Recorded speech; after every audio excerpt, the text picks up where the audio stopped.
প্রিয় মুক্তিকামী ছাত্র জনতা, আমরা দেখতে পাচ্ছি যে আমাদের এই অভ্যুত্থান এবং বিপ্লবের পরেই দেশে অরাজকতা নাশকতা করছে ফ্যাসিস্ট এবং তাদের দোসররা।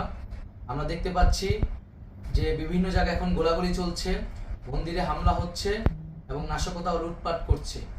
আমরা মনে করি আমাদের যে ছাত্র নাগরিকদের অভ্যুত্থান তাকে নস্যাৎ করার জন্যই পরিকল্পিতভাবে এই ধরনের ঘটানো হচ্ছে।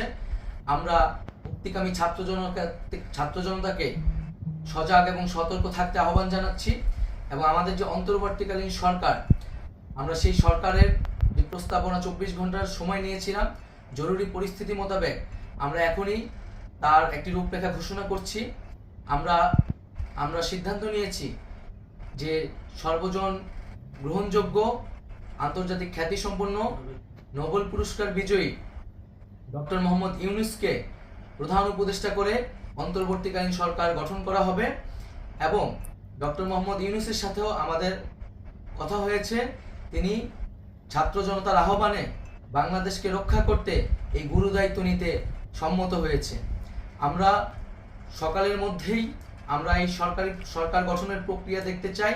রাষ্ট্রপতির কাছে আহ্বান থাকবে যে দ্রুত সময়ের মধ্যে ডক্টর মোহাম্মদ ইউনূসকে প্রধান উপদেষ্টা করে অন্তর্বর্তীকালীন সরকার গঠন করা হোক এবং এই অন্তর্বর্তীকালীন সরকারের বাকি সদস্যদের নামও আমরা সকালের মধ্যে ঘোষণা করব।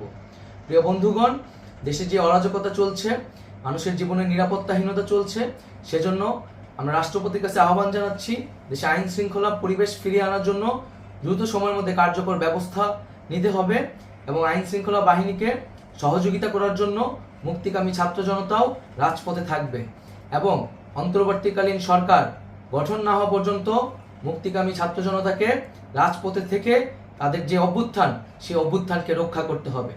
প্রিয় বন্ধুগণ, আমরা রক্ত দিয়েছি, শহীদ হয়েছি। আমাদের যেই প্রতিশ্রুতি একটি নতুন বাংলাদেশ গঠন করার জন্য, সেটিকে আমাদের অবশ্যই বাস্তবায়ন করতে হবে এবং অবশ্যই ছাত্র জনতার প্রস্তাবিত সরকার বাদে কোনো ধরনের সরকার কিন্তু মেনে নেওয়া হবে না।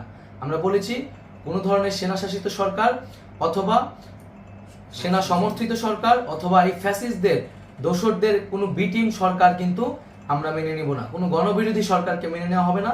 ছাত্র জনতার অভ্যুত্থানকারী যে প্রস্তাবিত সরকার, অন্তর্বর্তীকালীন সরকার, যেটা আমরা সিদ্ধান্ত উপনীত হয়েছি ডক্টর মোহাম্মদ ইউনূসকে প্রধান উপদেষ্টা করে এই সরকার গঠন করা হবে, সেই সরকারকেই বাস্তবায়ন করতে হবে অবিলম্বে। আগামীকাল সকাল থেকে সকলকে আহ্বান জানাচ্ছি রাজপথে থাকার জন্য এবং আমাদের যেই সাম্প্রদায়িক সম্প্রীতি এবং রাষ্ট্রীয় সম্পদ রক্ষা কমিটির ঘোষণা হয়েছে বৈষম্যবিরোধী ছাত্র আন্দোলনের নেতৃত্বে, সকল পাড়ায় পাড়ায় এলাকায় এলাকায় সেই কমিটি পাহারায় থাকবে। আমাদের সংখ্যালঘু কমিউনিটিকে আমাদের রক্ষা করতে হবে, রাষ্ট্রীয় সম্পদ এবং এই দেশকে রক্ষা করতে হবে আমাদের।